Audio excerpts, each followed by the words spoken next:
suffering, and other uplifting ideas. Although the Bible describes some suffering, like the Israelite slaves in Egypt or Jesus on the cross, I always felt like church services were more about the positive side of life. This was great when what I needed was a reminder of what to be grateful for in my first world life. But it fell short when my son died and I truly felt what it is to suffer. Somehow the songs and prayers didn't resonate with me. And that continued even after I started picking up the pieces of my life. I could feel pretty normal the rest of the week, but I would come to church and feel completely out of place. It was lacking a piece of life that was now embedded in mine, the other half of the equation, pain and suffering. I did a lot of my own reading, talking through theories and pondering, so here's my attempt to bring the conversation here. Harold Kushner is a rabbi who provided pastoral counseling to many people. He grew up with the image of God as a parent figure who would treat us fairly and reward us for obedience and discipline us if we strayed. He was aware that bad things happened to good people, but it never drove him to wonder about God's justice. He figured God must know better than him. But then he suffered his own personal tragedy, the degenerative disease and death of his son at age 11. And he found himself questioning for the first time, this isn't the way the world is supposed to work. How can this be happening? He ended up writing an incredible book called When Bad Things Happen to Good People. No matter how many bad things you hear on the news, it's weird how it's just different when it happens to you. I grew up not even being told that God would discipline or reward me. I understood that the world was unfair, and I tried not to blame victims for their experiences. But the ideas of society permeated my subconscious. My parents always treated me fairly. My teachers and coaches did too. Most of my life lessons had taught me that if I just worked hard enough and tried to be a good person, that would get me where I needed to go in life. That and the odd prayer of, please help me do well on this test. But then my own son died. When I could actually feel the pain of the world, I started asking questions like, why would God create a world that has this much suffering? What is the point of praying if it can't save your child? And what's the point of God if he won't intervene? God the Father? More like God the deadbeat dad. Kushner's book was where I started on my journey to figure it all out. I once talked to a friend who was asking these same questions after the loss of her son. She said people kept telling her to read the story of Job, but that it wasn't making much sense and it wasn't giving her comfort. Kushner analyzed the story to illustrate the mistaken assumptions that people make when wrestling theologically with bad things happening. Here's a quick version of the story of Job for anyone who's not familiar with it. Job is a good and faithful servant of God. The devil bets God that Job wouldn't be so faithful if he lost everything that God had bestowed upon him. So God takes it away. Job loses his house, his wealth, his health, and his children. Job's wife wants him to curse God. Job's friends blame him for having sinned. God speaks to Job at the end, telling him he could not possibly understand what it is like to be God. Then, considering his lesson taught, gives him double what he had at the start. He doesn't get back his original children, by the way. He just has more. Kushner points out that there are 3 assumptions in this story, but only 2 of them can be true.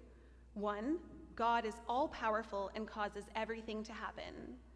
2, God is just and fair. And 3, Job is a good person. But if Job is good and God caused bad things to happen to him, then God cannot be just and fair, Job's wife's theory. If God is fair, then Job must be a bad person, Job's friend's theory. But Kushner believes in a third option.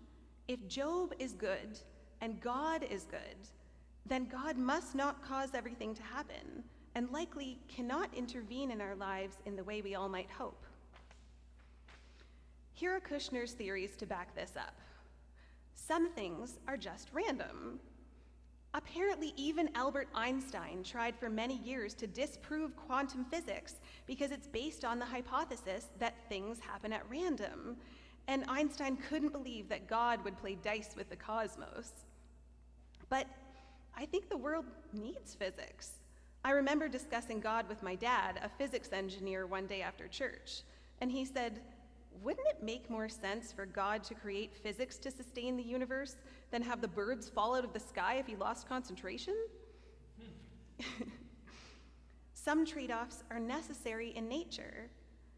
Kushner pointed out that the physical laws of nature are the very reason we can survive on this planet as a species, but sometimes those laws harm us. Gravity allows us to live on Earth, but can cause us to sink under the water, or fall off a mountain, or for something heavy to fall on us. For our bones to be flexible and light enough for us to be able to walk, they also have to be able to break under severe strain. The laws of nature do not make distinctions for good people. Kushner even suggests that a world in which good people were completely invulnerable and could jump out of windows and walk into traffic as cars were pushed aside would cause more problems than we have now. Pain is a survival mechanism. Pain tells us when something is wrong in our body. Those few born without the ability to feel pain have more injuries and often shorter lives. And then there's choice. If God could stop people from doing evil to one another, there would be no free will. God can send us prophets with advice on how God would like us to behave, but if we were forced to do only that, there would be no free will.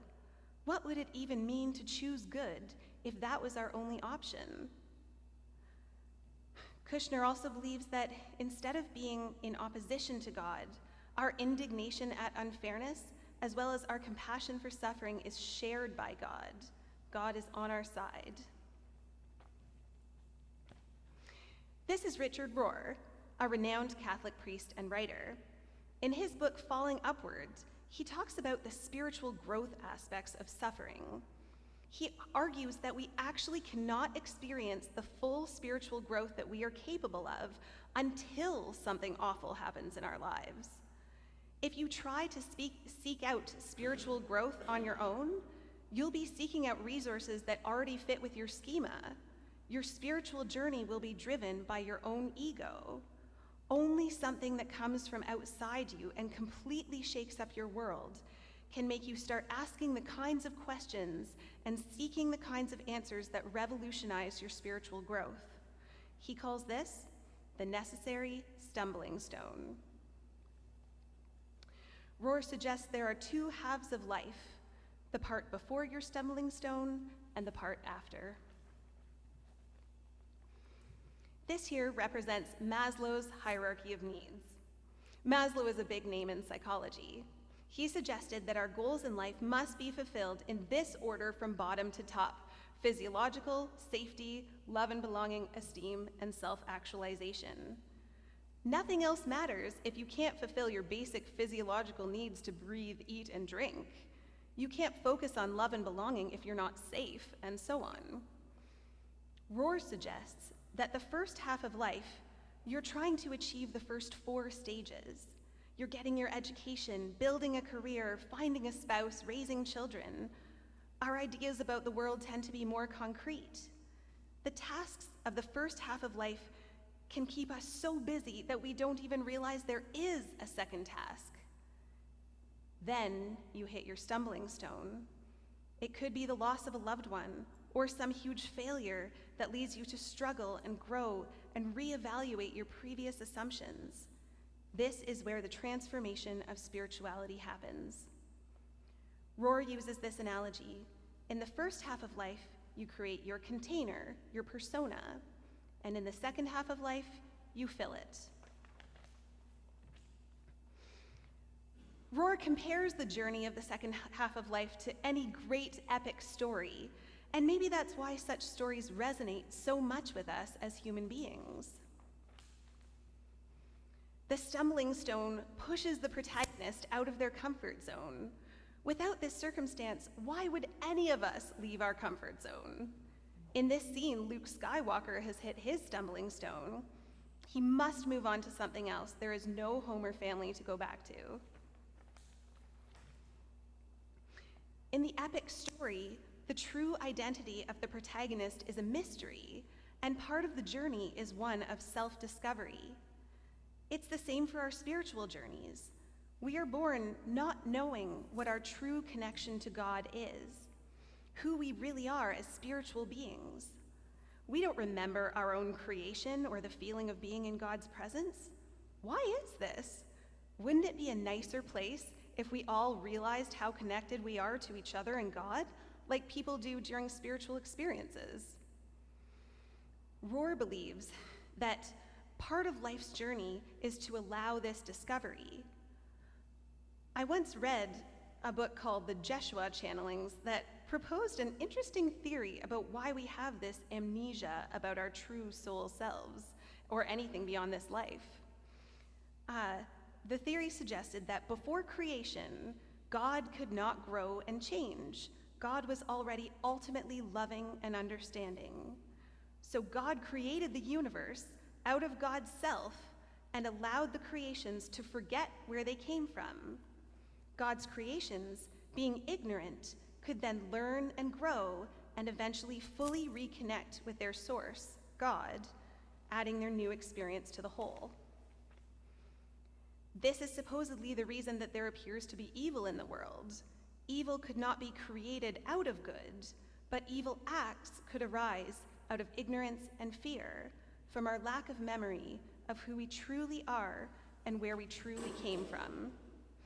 And this has to have been a theory out there already, because it parallels completely with an alien race called the Changelings from Star Trek Deep Space Nine.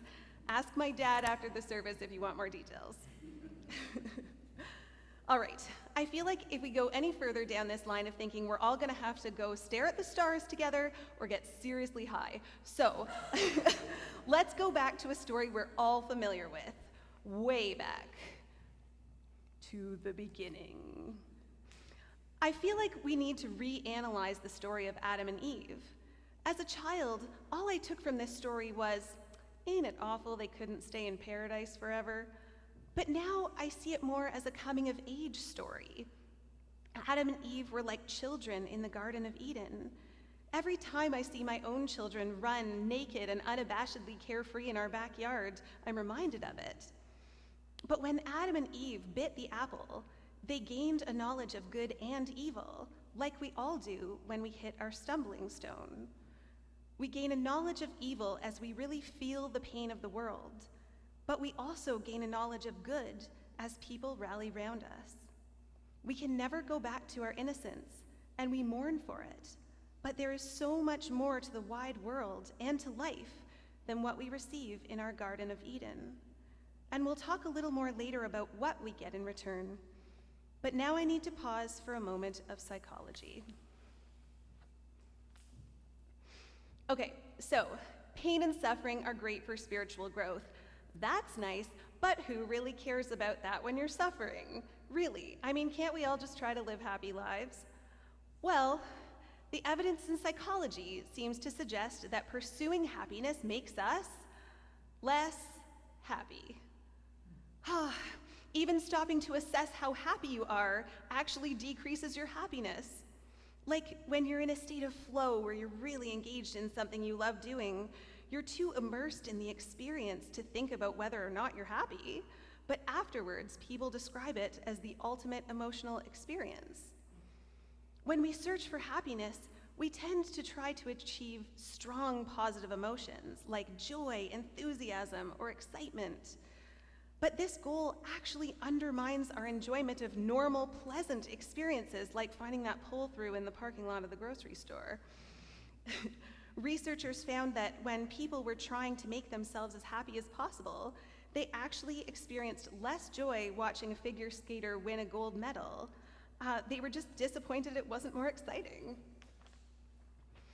We also tend to focus on ourselves when we look for happiness, but evidence shows that being self-focused is more likely to lead to unhappiness and depression. One study found that people who placed a greater value on happiness reported more loneliness when measured over the next 2 weeks. And in a follow-up study where they randomly assigned people to value happiness more or less, the happiness value group were lonelier. So this kind of sucks, right? First I tell you we're doomed to suffer, and then I tell you not even to try to be happy. What we need right now is a dose of emotional agility, a concept studied by Dr. Susan David and discussed in her book, Emotional Agility. If we say there are 7 basic emotions, joy, surprise, anger, sadness, fear, contempt, and disgust, at least 5 of these are pretty unpleasant to experience. And yet, we have these emotions because they helped us survive millions of years of natural selection. So clearly they serve a useful purpose in our lives. Recognizing this makes it easier to accept all your emotions, and people who are really good at this have emotional agility. All right, here's her book, plus another book that I highly recommend for anyone who has emotions.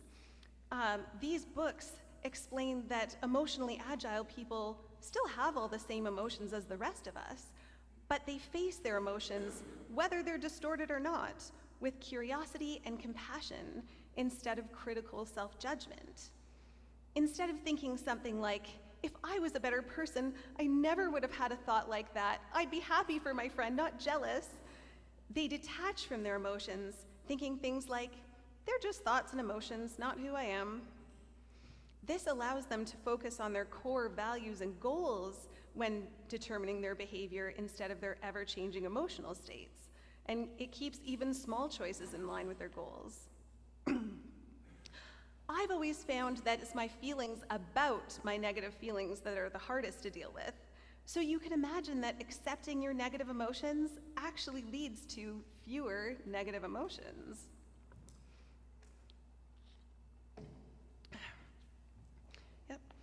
Okay, so we need to accept all of our negative emotions. But for the people here who really like being happy, I have some good news for you. Going through pain may actually allow us to better experience pleasure. It turns out that the parts of your brain responsible for pain and pleasure actually overlap. Dr. Anna Lemke, doctor of Dopamine Nation, suggests the feelings are a bit like 2 sides of a scale, which our brain is always trying to keep in balance. Pleasurable activities cause your brain to release a chemical called dopamine. If dopamine goes way up on a regular basis, your brain tries to balance out by decreasing the amount of dopamine that it puts out. But unfortunately, this leads us to take less pleasure in things. This is why we tend to overestimate how happy positive life events will make us. We think getting our next big promotion or moving to a new place will make us happier, but we forget that our brains eventually adapt to new circumstances. Even winning the lottery doesn't make a difference to people's overall happiness in the long run. But it also works the other way. Experiencing pain can lead our brains to compensate by pumping out dopamine. When scientists asked participants to hold their hand in a bucket of ice water, which can feel very painful, then offered them a sweet treat, people who had first experienced pain enjoyed their treat more and found it more flavorful.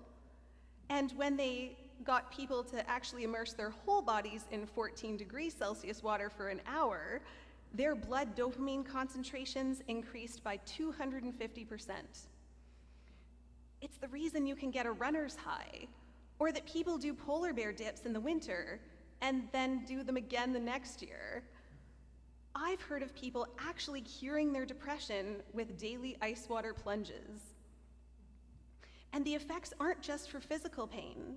When psychologists surveyed participants about seriously stressful life events, we're talking death of a loved one, major disaster like an earthquake or a fire, serious financial insecurity, parent divorce, that sort of thing, those who had experienced 2 to 4 of these life events had increased life satisfaction in comparison to people who hadn't had any of the stressors. So it seems that when it comes to the pleasure-pain balance, we literally can't have one without the other.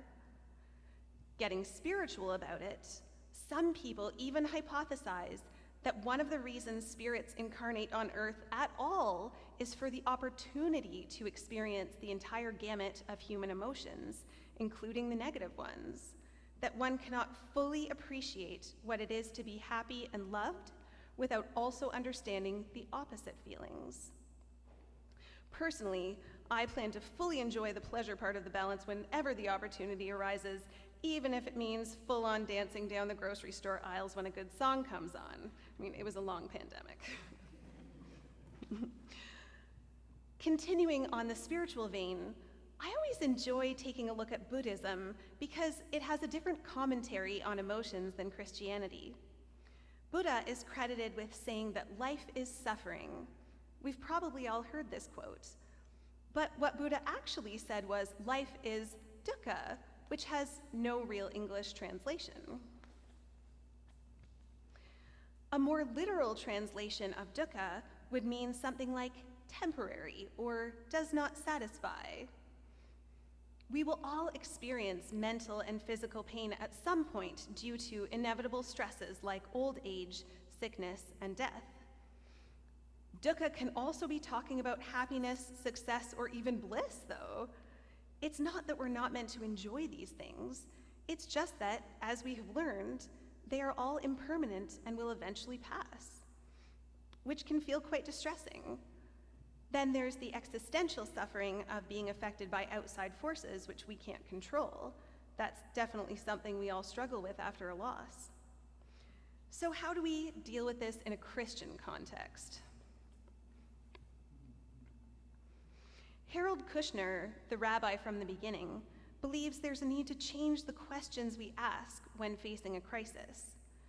Considering that we now know that bad things will eventually happen to us all, and that negative feelings are normal, instead of asking, what did I do to deserve this, or why is this happening to me, we can say, since this is happening to me, what do I do now, and who is there to help me do it? If God doesn't actually interfere in the laws of nature as Kushner proposes, then you might think that he would say prayer is pointless. But Kushner believes prayer does work when the purpose of your prayer is to commune with God and seek strength and love so that you can continue to face your struggles. Humans have overcome unbelievable struggles when given no other choice. They scrape together the inner fortitude to keep going when it seems they have nothing left. Kushner believes prayer is a way to tap this resource of inner fortitude. Kushner also believes that our life events don't necessarily have a meaning, but that we can choose to give them meaning in the choices we make going forward. But how do we create this meaning? What is it we gain from going through Rohr's supposed epic journey of self-discovery?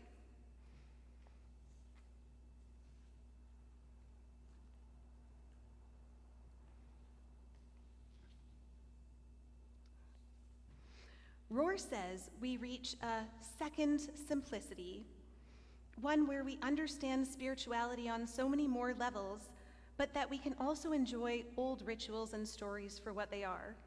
In the second half of life, we gain an ability to hold both positive and negative within us simultaneously, rather than trying to push the negative away. We see our common humanity with others, rather than needing to feel superior. We stop thinking of God and religion as something one person can know better than the others, and start seeing a wider version of God and spirituality. He says it's like arriving at the shore instead of worshiping the specific boat that got you there. In my opinion, this is when you can be a true mentor to other people. Instead of being the kind of person who could be an influencer on social media, you become the kind of person who quietly and deeply influences one person at a time. I have been mentored, and have had the privilege of mentoring others in the painful aspects of life. It can be so comforting to talk to someone who just understands the negative feelings and can show you that you are not alone and that life can be sweet again. I have a friend who suffered a lot. She sent me a message expressing frustration that she needed so much help from other people. She missed the days when she was the one helping others. She saw her friends living their lives like normal and able to do all the things she wished she could do. Then I had an idea. Here's what I wrote to her. What if this time in your life is your undergrad, master's, and PhD in suffering, in your specific area of suffering? And just like being a student, you can't start making money and contributing to scientific knowledge until you've done your time learning. So you may feel like you're behind in contributing as your friends get one-year college diplomas in life's struggles. But when you come out the other end, you will have a bigger impact on other people's lives because of it. And it's an education you would never choose, of course, but your journey to make the world a better place is not on pause because of it. I think Harold Kushner said it best in one of his most quoted lines. I am a more sensitive person, a more effective pastor, a more sympathetic counselor because of Aaron's life and death. And I would give it up in a second if I could have my son back. A good example of holding positive and negative together. This is my friend Gina. She's been through a lot in life as well, and she posted this on Facebook. I recently shared how my challenges slowly led me to greater wisdom, strength, and tools to cope and thrive. But it wasn't by washing all the pain away in one go. It took time, patience, space to feel, and tons of individual, community, and spiritual support. To be honest, I wouldn't change a thing. Would I go back and do it all over again? Nah. But all that I've been through led me to the people, places, and spaces that held me when I needed and further inspired my mission of bringing more love, intimacy, and healing into the world. I vibe with the energy of the wounded healer, my pain inspiring my contributions to the world. But I'm not attached to my trauma. It was my teacher, a steep climb on the path. Some of it may never be forgotten or even forgiven, but it doesn't hold me back. It shaped me, but it's not me. It was the catalyst for my soul, heart, mind, and body to start speaking the same language, and for that, I am grateful. Doesn't this sound a lot like what Paul was saying in the Bible reading? Paul asked God to relieve his suffering, and God didn't. But Paul ended up being strong in his weakness because of it. I just can't seem to get through a sermon without referring to a near-death experience. It just feels to me like people coming back from the brink of death with messages from the spirit world are the closest thing that we have in this time and place to prophets. This quote doesn't fit with Kushner's view of God's power, but it's an interesting perspective. During the review of my life, Jesus repeatedly allowed me to see both the immediate and distant effects of an event. I was able to appreciate and understand how each event spread through time and space, initiating a cascade of other events from which something of beauty and worth always emerged. To make something one of God's most astonishing gifts is his ability to use time to heal and redeem, to make something beautiful later out of something that appears ugly now. Does God really work all things together for our good? During my life review, as I witnessed beauty emerging from every event, my faith in God's promise shifted from a somewhat vague theological hope into complete trust. I understood that he genuinely does make everything beautiful in his time. Even all the near-death experience stories in which people are told, "This is not your time," or "Your work isn't done yet," suggest that there is some sort of plan, something we're supposed to accomplish in our lives. But That's more comforting to the people who the plan seems to be working out for. Maybe Richard Rohr's theory fits better here. He said, God must say, after each failure of ours, oh, here's a great opportunity. Let's see how we can work with this. After our ego-inflating successes, God surely says, well, nothing new or good is going to happen here. Failure and suffering are the great equalizers and levelers among humans. Success is just the opposite.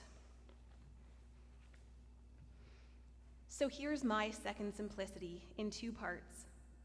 1, I believe the main benefit of suffering is that it helps you better understand others who suffer.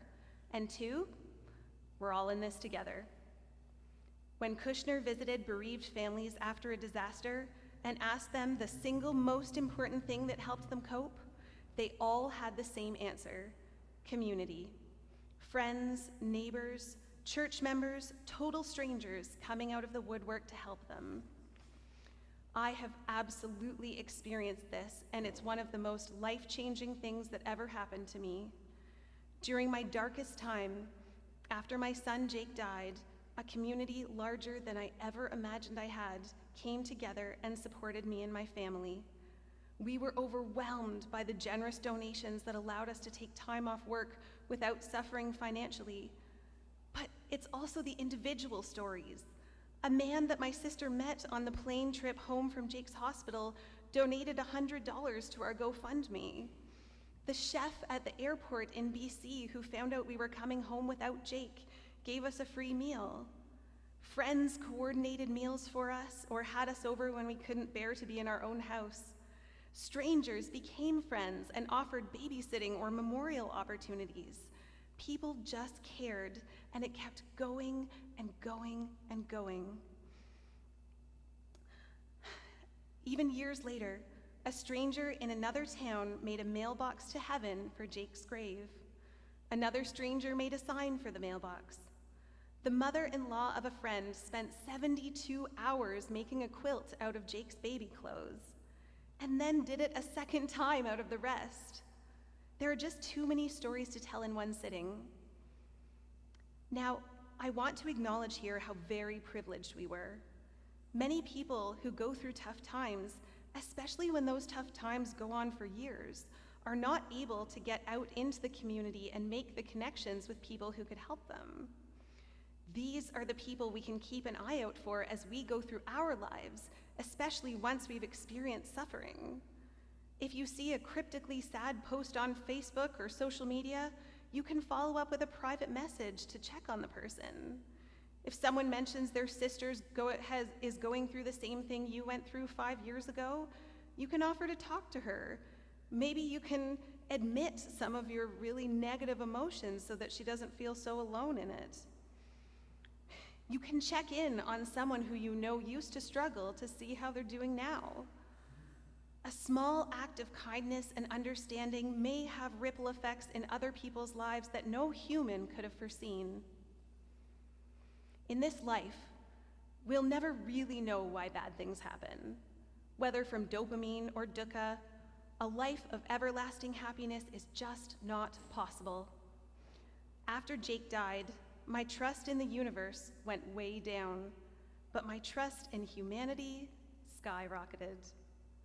Life can be so hard, but the fact that I have an entire world of my human brothers and sisters here living it with me, getting our education together, makes it a lot easier to face. They continue to pick me up when I need it, and I will spend the rest of my life picking them up as well.